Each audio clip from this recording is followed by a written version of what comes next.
o governo federal tá discutindo agora a questão de arcabouço fiscal, né? E eu verifiquei algumas pessoas incomodadas com o fato, mas vão taxar a empresa X e Y que traz o produto importado e vende aqui por 5% do preço da nacional. Ora, que coisa complicada, terrível, né? E eu fiquei olhando aquela discussão e falei assim, mas será que não seria bom a gente estimular a indústria nacional, olhar isso, né? Olhar aqui para dentro do nosso país, são tantos empresários aí lutando, né, para manter as suas empresas, criar os melhores processos, buscar as melhores informações. E o que eu quero lhe perguntar aqui é assim, essa necessidade aqui do segredo, né, de trazer as pessoas para dentro do seu processo. Você precisa estar, na verdade, olhando para um ambiente muito mais amplo, né? Porque de repente quando a gente fica olhando assim, algumas pessoas incomodadas com esse processo, porque de repente um governo X ou Y toma uma decisão de fazer uma cobrança de impostos maiores de uma empresa que nem é uma empresa brasileira, né? Uma empresa que está instalada em outro país, que faz um câmbio totalmente descolado daquilo do nosso processo e consegue destruir a nossa indústria nacional, que poderia ser uma indústria muito mais de ponta, né? Então, olhar um pouco para essa visão mais ampla nessa questão de tentar engajar as pessoas, de trazê-las para dentro do seu negócio, eu acho que é uma visão também estratégica, né? Isso. Totalmente estratégica. Vamos pegar esse seu exemplo das empresas, né? Se a gente for estudar, além de ser uma falcatrua a forma como esses produtos chegam aqui mais baratos, porque, né, você dá um bypass. Ele engana o sistema. Né? Você dá um bypass aí para poder ter uma outra tributação, né? Além disso, qual é a fama que se tem da produção desses países? Você trabalha com mão de obra infantil, você trabalha com falta de condições de trabalho. Esses são os valores de que a gente diz. Esses são os valores que a gente Olha diz. A importância empresário brasileiro quando olhar em pessoas, assim, próprio público, né, que às vezes se empenham em fazer uma discussão que eles não conseguiram analisar isso sobre esse ponto de vista, né? Então é algo importante. Então, na minha opinião, é super válido revisar isso por essas questões, porque eu acredito muito no valor do negócio, no valor, no comportamento, né?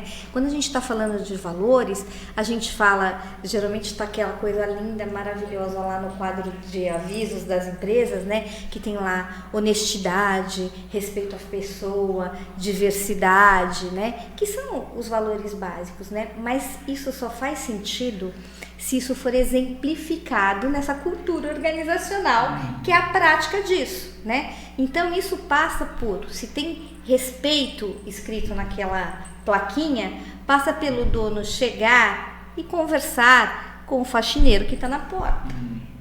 Isso é respeito. Se tem respeito, passa por ter uma política salarial interessante.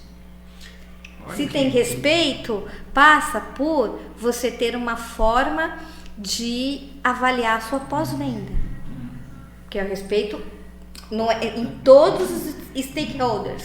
Então, passa por você não deixar de pagar os tributos de uma forma certa, de você buscar parceiros que te forneçam não trabalhando com mão de obra infantil, então tudo que você está colocando aqui está dentro, por exemplo, dessas normas de compliance, né, que tanto se discute nas grandes empresas, mas que deveria ser ensinado ao pequeno empresário, né, a partir desse princípio do compliance, né. Hoje eu também conversava de manhã aqui com um presidente de sindicato e ele falou assim, bom, hoje o compliance de algumas empresas ser aceitos, tem que ter a comprovação que a regra foi assinada junto ao sindicato, né? A lei do trabalho, o acordo coletivo, a convenção coletiva está assinada junto ao sindicato para que a empresa, o processo de compliance pode estar sendo cumprido, né? Então isso que você está falando envolve essa questão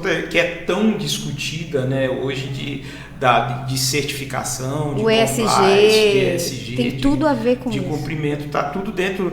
E aí eu volto novamente lá no começo, assim, né?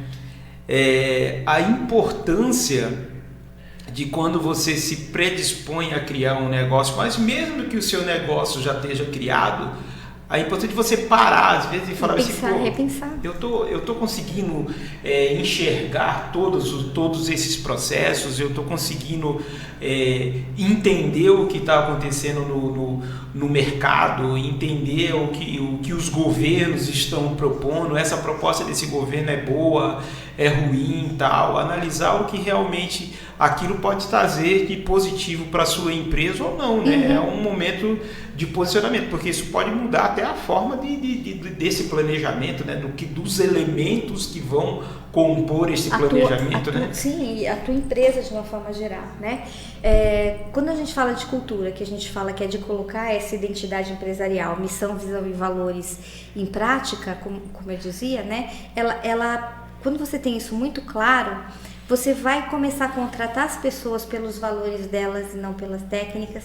Você vai desenhar os seus processos de acordo com o que tem por detrás, né, com a sua missão, aonde você quer chegar, né? Então você começa a trabalhar os seus processos dessa forma e você começa a desenvolver as pessoas dessa forma. E com isso você começa a desenvolver pessoas com objetivos muito parecidos com você, né? Muito parecidos com a empresa. E as pessoas começam a desenvolver autonomia, porque se isso é muito claro, você tem que ter processos, todas as empresas precisam ter processos, mas quando você tem essa cultura empresarial muito bem instalada, você não precisa ter aquela microgerenciamento de verificar se o processo está acontecendo ou não. Por quê? Os processos eles são gerenciados por pessoas que entendem o porquê eles existem, né? E seguem uma linha de valor naquele sentido. E quando alguma coisa der errada naquele processo, o cara vai vir e vai conversar e vai buscar, inclusive, a melhoria contínua dele. Essa né? Isso é o engajamento, né? De desenvolver, né, esses talentos. E aí, assim, quando a gente fala aqui de 3 a 5% das empresas pequenas, que são aquelas que seria muito legal de terem isso para conseguir alavancar, porque senão não alavanca, não desenvolve, você fica ali no mesmo, né? Quando a gente ouve que essas empresas não têm consciência disso, a gente fala, meu Deus, quem são os empresários o que você mais ouve quando você conversa com pequenos e médios empresários, né? Putz, eu não aguento mais, eu tô cansado, tudo fica nas minhas costas, né? Olha que libertador seria você parar para pensar nessa identidade empresarial para desenvolver essa cultura, que não é assim que acontece, né? É um processo de desenvolvimento para que você, inclusive, empresário, né, consiga estar mais livre e mais tranquilo para pensar em estratégias, que esse é o seu papel como dono da empresa, né? E deixar, e não é largar, mas deixar isso de uma forma confiável na mão das pessoas que você está desenvolvendo, porque todos conhecem o caminho.